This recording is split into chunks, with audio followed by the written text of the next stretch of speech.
year, and so along with moving into the new year, people are starting to say, well, thank goodness this year's over. You might hear you hear different responses. Thank good this year is over. Let's hope that next year isn't a repeat of this year. Or, on the other hand, there's people that say, wow, 2000 was great, or 2013 was great.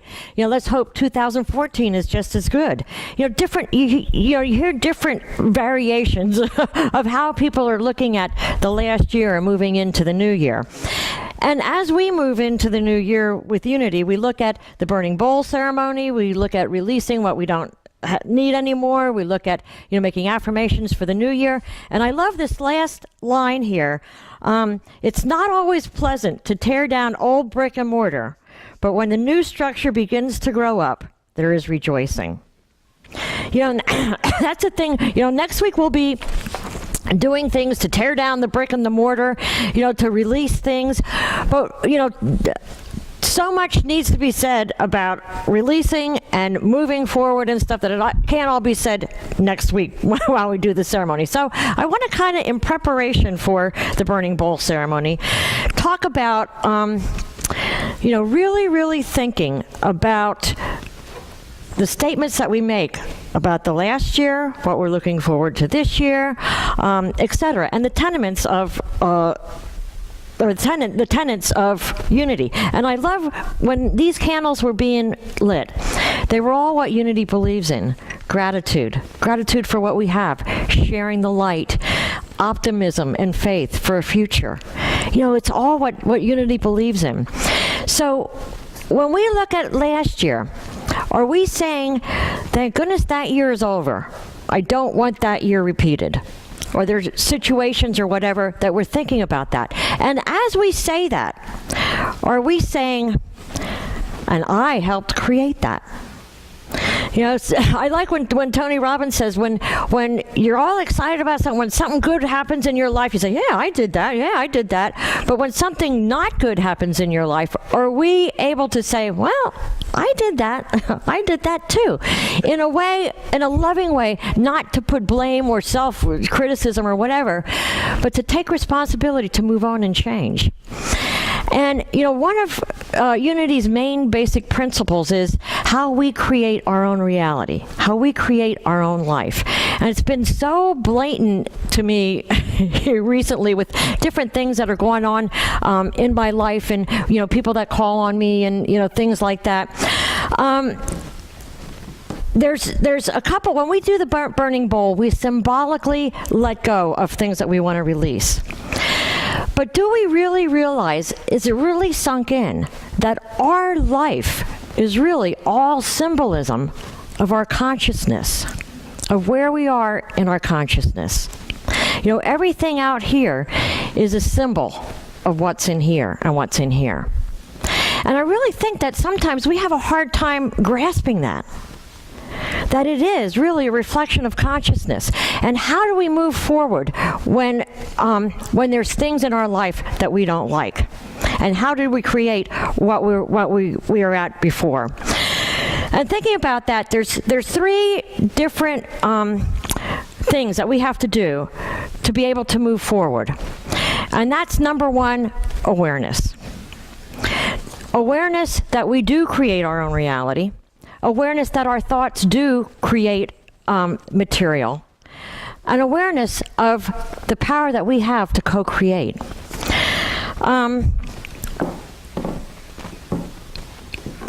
Jesus said, be ye transformed by the renewing of your mind.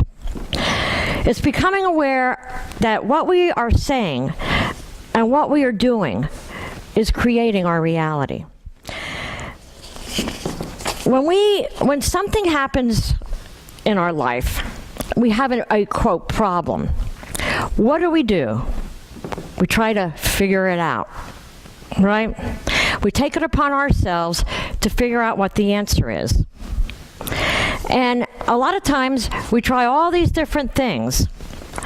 So we have an awareness of the problem, but we try to do all these different things to see if we can fix the problem. And what usually happens? Sometimes it gets fixed, but a lot of times we get into something else. Einstein said we can't solve the problem on the same level that it was created. So if we start trying to figure it out on this level, the level that it was created, we're not going to get anywhere. In order to figure it out, or in order to change and move forward, we have to rise up. We have to rise up to spiritual thinking. To rise up to look down at the problem. And that's a willingness to say, I can't do it by myself. It's interesting. I really haven't gone. I kind of got away a little bit from 12-step programs, and I started going back a little bit. And it made me think about a lot of things that they say there. It says, we were powerless, basically powerless over life. And, there's one power who has it all, and that one is God. May you find him now. And we forget sometimes that we're powerless on our own, that we need to go to a higher level. We need to involve God. Jesus said, of my own, I can't do anything, but it's the power of the Father within me. And that's the thing, is the willingness to open up. First of all, the willingness to let go of what we're holding on to, which we'll do next week and talk a little bit more about that. But also the willingness to move forward and to change. There's a story about a little mouse, and the mouse saw the cat, and let me find it. It was a little gray mouse. He lived in the same house as the old gray cat. The little mouse was afraid of the cat. How happy I would be if I were that old cat, he said. I'm afraid of her all the time. I wish I were that cat, and then I wouldn't be afraid anymore. A fairy heard the little mouse say this. She felt sorry for him, and she turned him into the big gray cat. At first, he was very happy, but then one day, a dog came into the picture. Oh dear, he said, I'm afraid of that dog all the time. I wish I was a big dog, then I wouldn't be afraid. Again, the fairy heard him. She felt sorry for the old gray cat, and she turned him into the big dog. Once more, he felt happy. Then the day came that he heard a lion roar. Oh, just I fear that lion, he cried. I'm so afraid when I hear him. I don't feel safe being a dog. Oh, how I wish I was that lion. Then I would be afraid of no one. Off he ran to the fairy. Oh dear, the fairy said, please turn me into a big, strong lion. Again, the fairy was sorry for him, and she made him into a big, strong lion. One day, a hunter who tried to kill the lion. The lion ran to the fairy. What now? Said the fairy. Make me a man, dear fairy, he cried. Then I will be afraid of no one. Make you into a man? Cried the fairy. Oh, for heaven's sake. Okay, I'll do this, but this is the last time. She made the little mouse, that was a cat, that was a dog, that was a lion, made him into a man. So, upon entering the house, the man was startled by a mouse scurrying across the kitchen floor. And he leapt on the counter in fear. So, the moral of the story is, every time the mouse changed into something else, he changed his outer world, but he didn't change what was in here. He kept the consciousness of a mouse all the time, and he kept his own fears, he kept his own thinking all through the thing. If only something out here would change, if only something out here would change. And a lot of people go into the new year thinking, if only these circumstances will change this year, then my life will be better. And we forget that the willingness is to change ourselves, and then life will be better. But we forget that little piece. It's always out here. If these circumstances change, then things will be better. And we know that no matter where we go, we'll take ourselves with ourselves, And I hear women say over and over and over again, I'm married 3 or 4 times, and I married the same man over and over and over again. Or a man, I married the same woman over and over and over again. They might have a different face, a different body, a different occupation, but it's the same person. And why is that? Because we're the same person. We talk about addictions. People try to move to a different city. They try to change jobs. But until they actually change themselves, things aren't going to change. And it's a willingness to take that step. And yes, we need to release all those things, and we need to let go. But we need to have that willingness to change and to move forward. and to be strong, to look at ourselves and say, what does need to be changing? Where is my consciousness in all this? If my life isn't changing, if my life is not what I want it to be, where is my consciousness? What am I thinking? How do I need to change? It's a willingness. So, after the willingness to change, we move into trusting and letting go, and letting God, and let God help us to change. Asking for help. And too many times, we forget that piece. It's the willingness, I can do this, I'm strong, that kind of thing. And we forget, I of myself cannot do anything. I need to move on. There's this story, I love this story.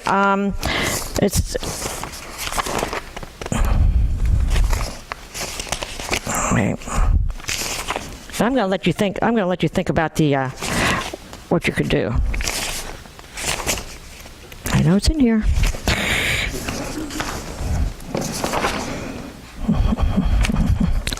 Okay, many years ago, in a small Indian village, the farmer had a misfortune of owing a large sum of money to a village moneylender.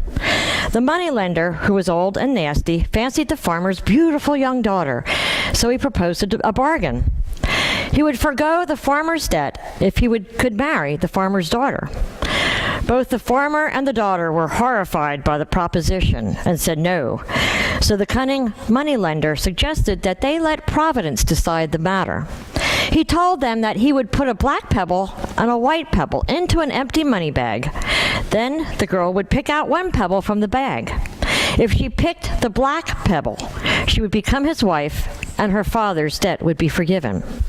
If she picked the white pebble, she need not marry him and the father's debt would be forgiven.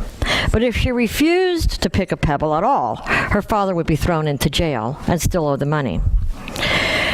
They were standing, it's an issue, right? It's a problem.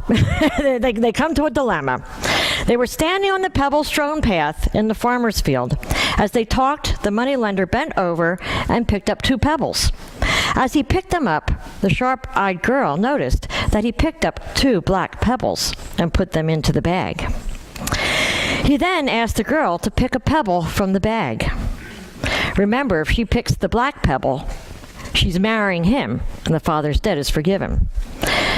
So, if she picks up the black pebble, she would seal her fate as the man's wife.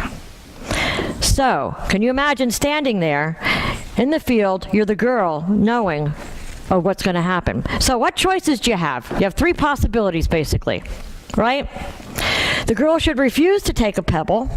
That would land her father in jail and still owe the money.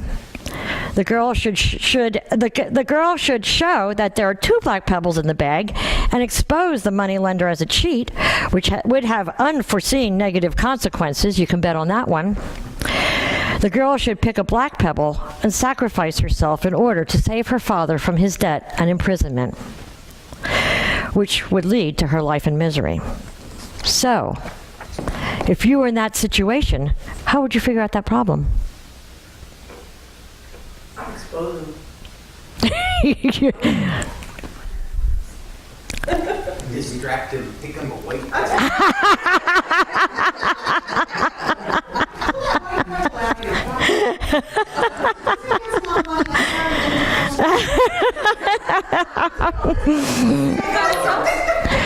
And do you know what happens? It's just the same as and really it's the same as what's happening here, is we're thinking on our level.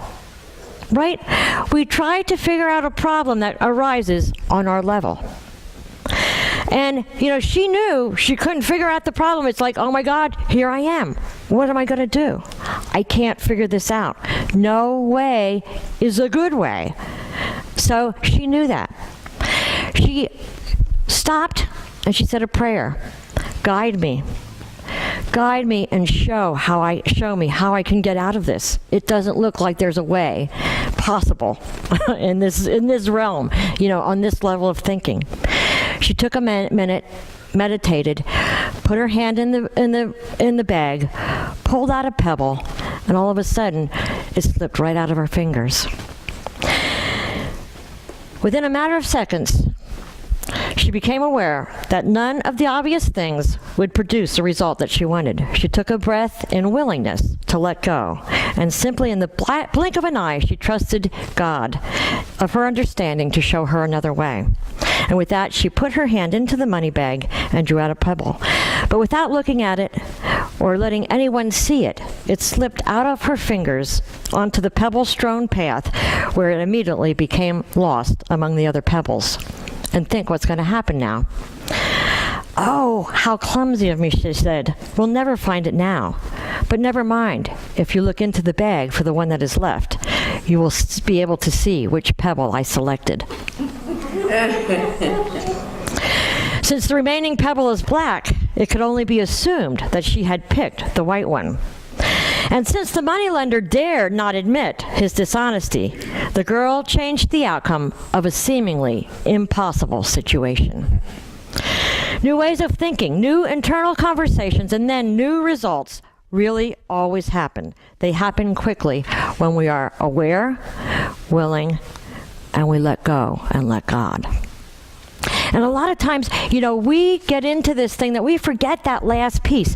We get stuck in the things seem impossible. Just like her standing on that path. I'm sure it was like, oh my God, I have no choice. And how many situations were we stuck in there and saying, we have no choice? But when we let go, a choice will be given. A new path, a new direction will be given. And when we think about, creating our reality and creating our it's so easy sometimes to look at other people and see what they're doing wrong, how they're thinking wrong. But sometimes it's so hard to look at ourselves and see, what am I creating in my life? What do I have to do in this situation? And remember, I don't know, it's one of these millions of tapes that I listen to or whatever. It was a spiritual teacher that said, if you don't think you had anything to do with that problem or that issue, if you know about it, you had something to do about it. If it's in your life somehow, then you helped co-create that. And it's a matter of, why am I co-creating this? And now, what solution or how can I do it a different way? And it's asking for help, asking from a higher dimension, because we can't. Once we start saying we're trying to figure it out, once we try to figure something out, we might as well know that we're doing it wrong, because we are trying to figure it out instead of letting the answer come to us. One big thing in 12-step recovery is they have promises of what happens when you get into the program and you find a God of your understanding and you allow that God to help you. And it says, we will intuitively know how to handle situations which used to baffle us.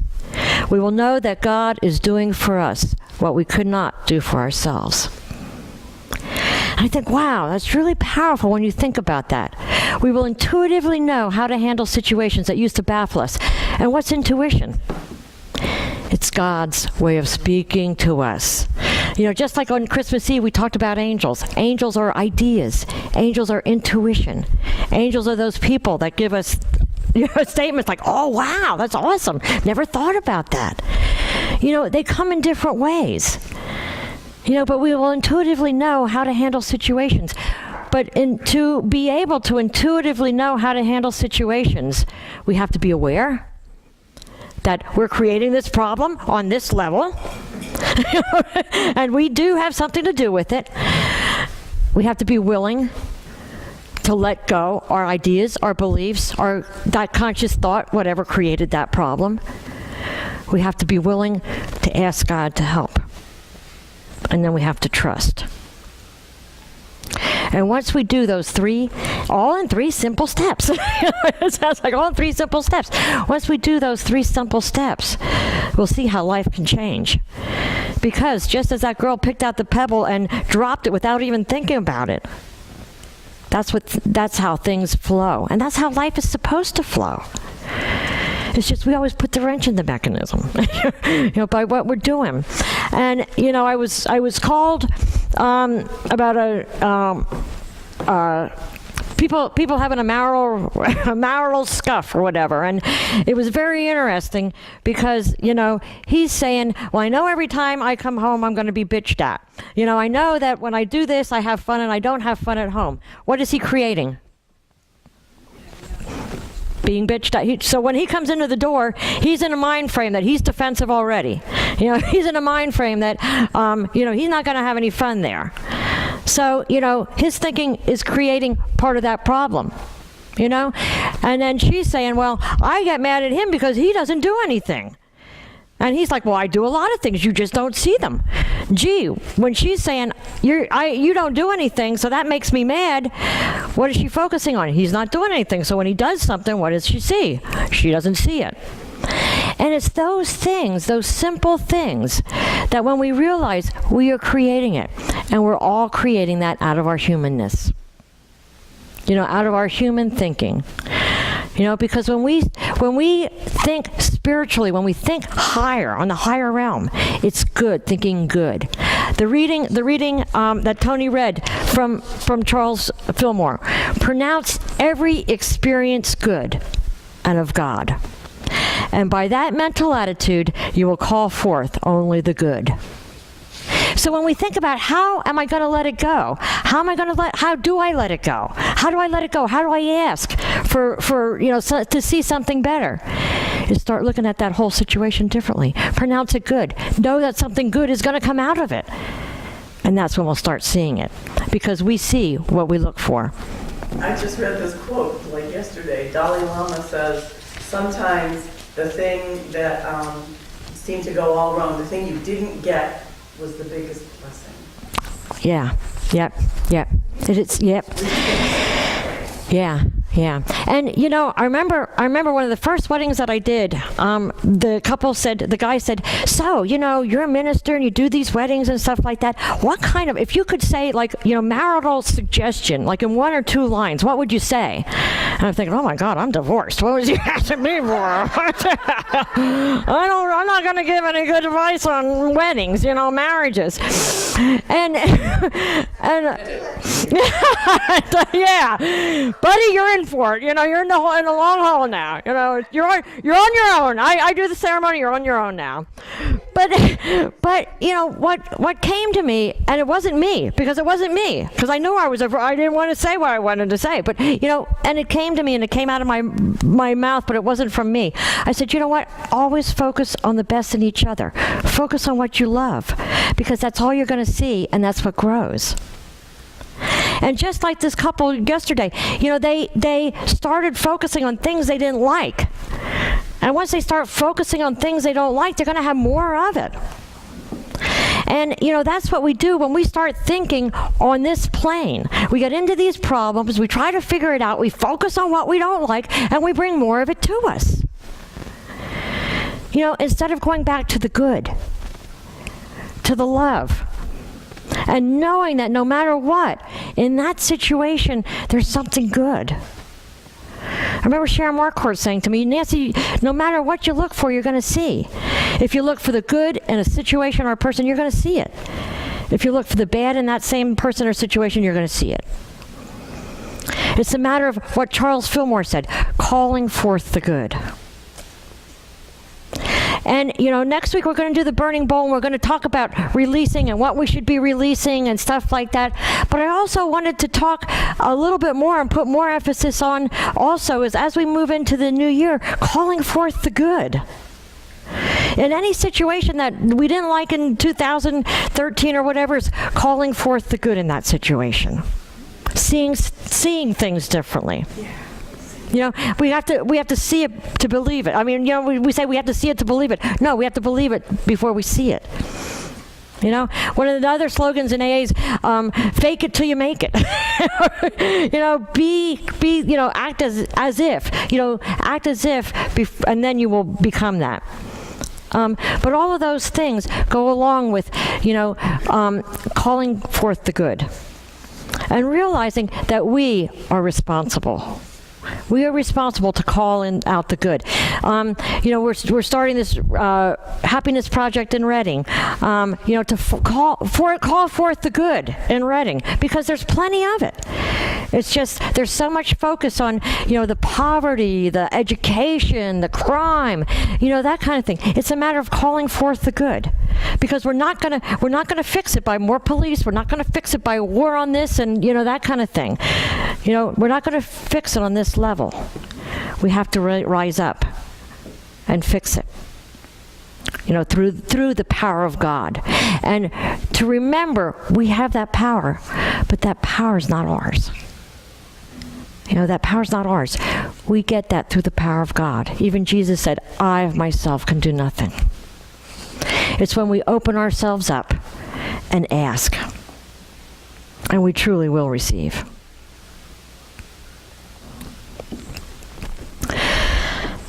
Any other comments? I thought the advice you were going to give that couple was to duck. Well, yes. Yeah, if she has a good arm. And you know what? After that day, I start saying that to everyone. Before I leave, I'll say one piece of advice I'll give you is always focus on the good in each other, and that's all you'll see. And I would think if somebody would take that piece of advice through life, their marriage will thrive. Because they won't see all the negativity, they won't dwell on that, it won't grow. Because what we focus on and dwell on grows. Go ahead. I was just going to say that fake it till you make it. Some people have a real problem with that. But if you think about it, it's like it's been shown that it really, really works. Number one, through years and years and years, it really works. It does. Right.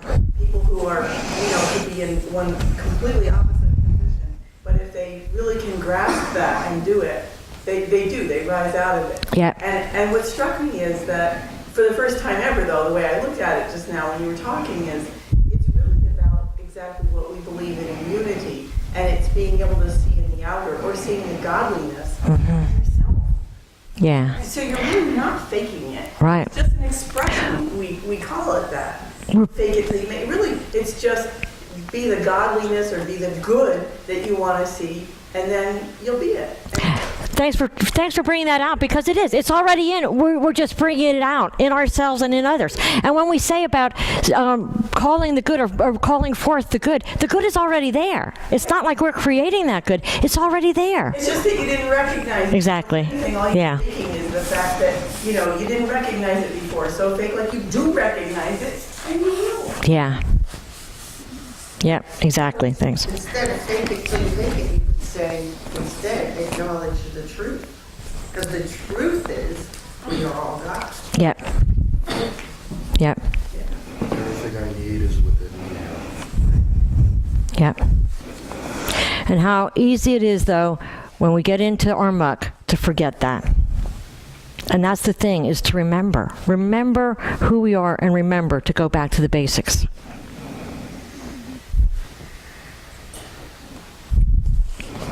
Anything else? Okay, then we'll take these thoughts into meditation.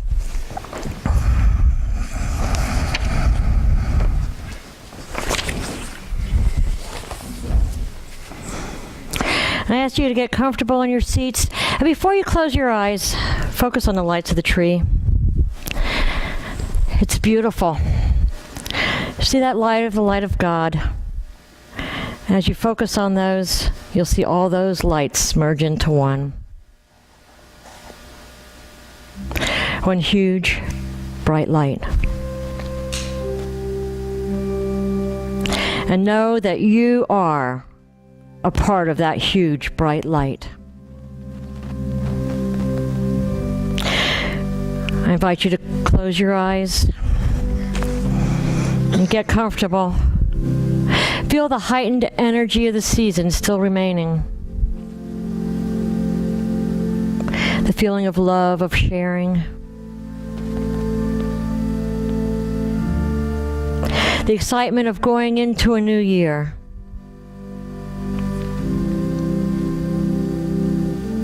With the knowing that the new year can be whatever you would like it to be. I invite you at this time to call forth the good. Call forth the good in any situation that you're not liking, any situation you might be struggling with, any situation that causes pain, any situation that isn't exactly what you want it to be. Call forth the good. Call forth the God.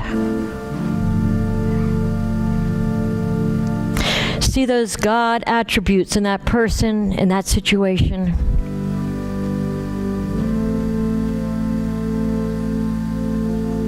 And see how that situation changes. Looking at it through the eyes of God.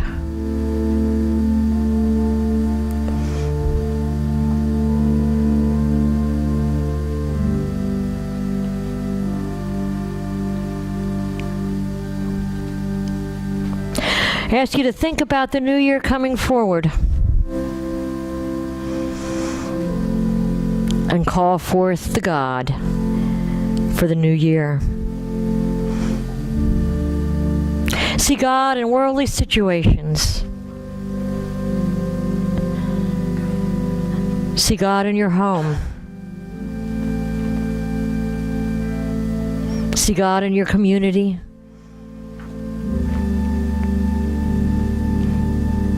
See God in unity.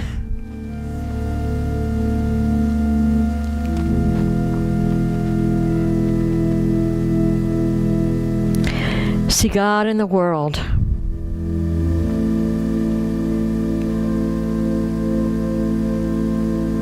For as we call forth the good, the power of God is seen.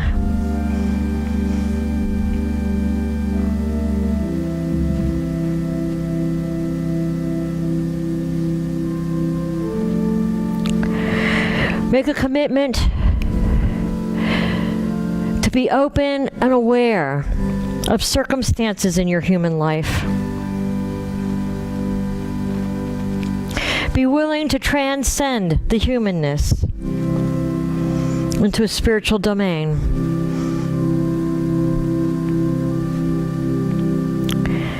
Be willing to let go and let God. And make a commitment to trust.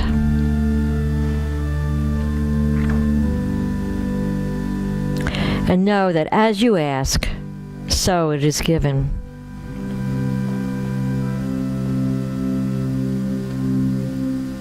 Hold on to this rising consciousness as you come back into this room,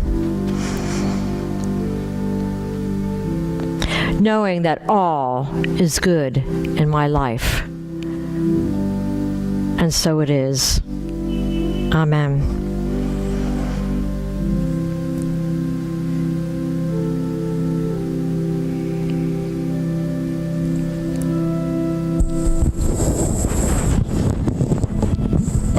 Come back in this room.